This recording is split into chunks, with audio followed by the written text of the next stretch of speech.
ধূপগুড়ির দিকে যদি নজর রাখি, সেখানেও প্রাণ চলে গেছে বিদ্যুৎ স্পৃষ্ট হয়ে। ভান্ডারি মেলায় কাজ করার সময় মৃত্যু কিভাবে ঘটলো এই দুর্ঘটনা, রকির কাছ থেকে জানতে পারবো। রকি, দেখো, গতকাল রাত থেকে কিন্তু অবিরাম বৃষ্টি শুরু হয়েছে ধূপগুড়ি সহ বিভিন্ন এলাকায়, এবং এই সময় কিন্তু ধূপগুড়ি মহকুমার অন্তর্গত ভান্ডানি এলাকায় সেখানে কিন্তু মেলা বসেছিল, এবং সেই মেলায় যখন চলছিল সেই সময় বিদ্যুৎ চমকায় এবং সেখানে কিন্তু বিদ্যুৎ বিচ্ছিন্ন হয়ে যায়। সেখানে যে রাখা ছিল জেনারেটর, সেই জেনারেটর কানেকশন চেক করতে গিয়ে শম্ভু রায় নামে এক ছেলে কিন্তু বিদ্যুৎ পৃষ্ঠ হয়ে গুরুতর আহত হয়। তাকে উদ্ধার করে বীরপাড়া স্টেট জেনারেল হাসপাতালে নিয়ে গেলে চিকিৎসকরা তাকে মৃত বলে ঘোষণা করে।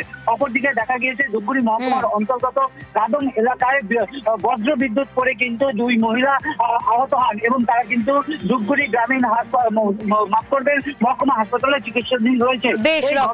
রীতিমতো শোকের ছায়া এলাকায়। 6:30 তখন মানে দুই বাড়ির আমাদের মাঝখানে পড়তে হতো।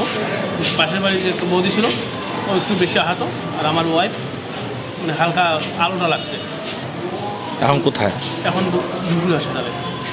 কয়জনকে নিয়ে আসা হয়েছে? 2 জন। কি নাম? নুরা বেগম, রুনি বেগম।